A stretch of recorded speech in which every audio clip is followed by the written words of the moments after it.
Assalamualaikum warahmatullahi wabarakatuh. Shalom, salam sejahtera untuk kita semua. Perkenalkan, saya Marvin Desto Emmanuel Duka, NIM 1201230015,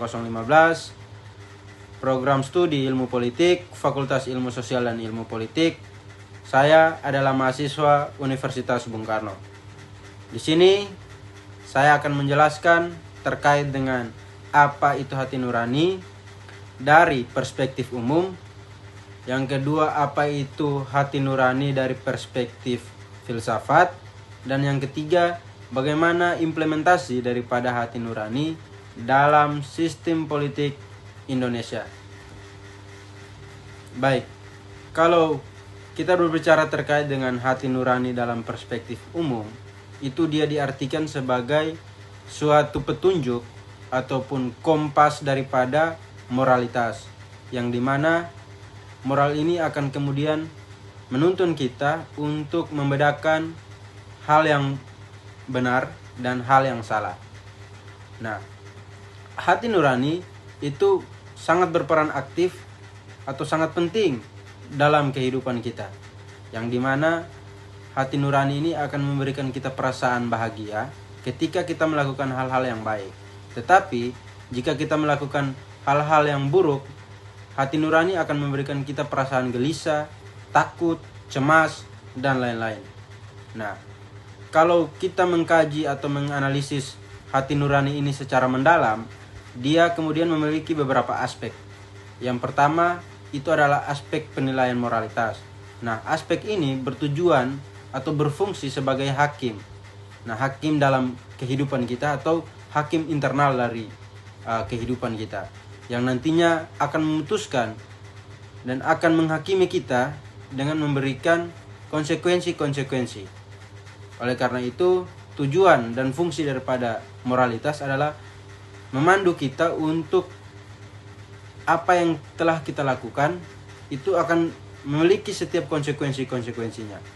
Nah, yang kedua, ada aspek rasionalitas, yang dimana bukan hanya kita melihat hati nurani itu menggunakan perasaan, tetapi menggunakan pemikiran-pemikiran kita, yang kemudian akan dipadukan dengan perasaan untuk kemudian memahami setiap konsekuensi-konsekuensi yang ada. Nah, begitu juga ada aspek universal dan personal.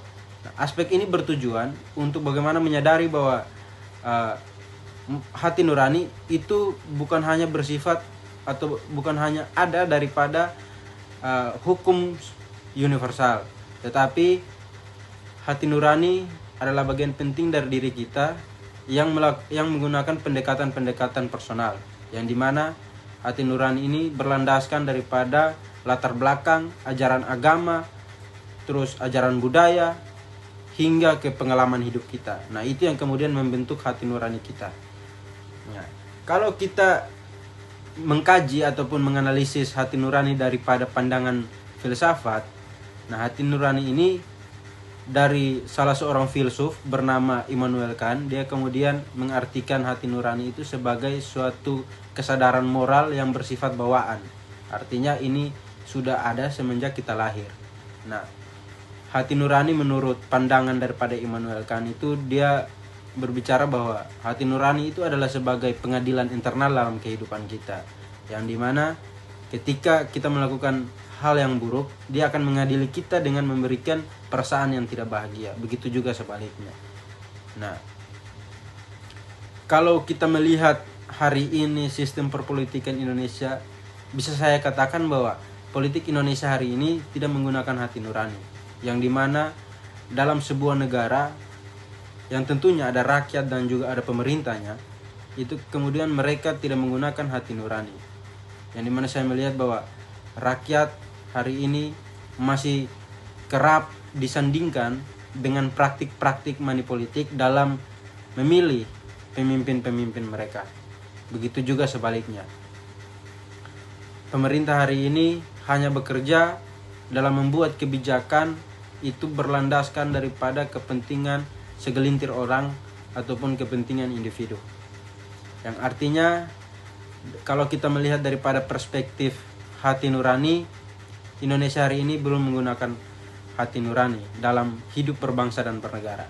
Oleh karena itu, melalui video ini saya mengajak seluruh elemen masyarakat, baik itu rakyat dan juga pemerintahan, mereka harus menggunakan hati nurani dalam menciptakan sebuah bangsa yang baik, sebuah bangsa yang berdaulat.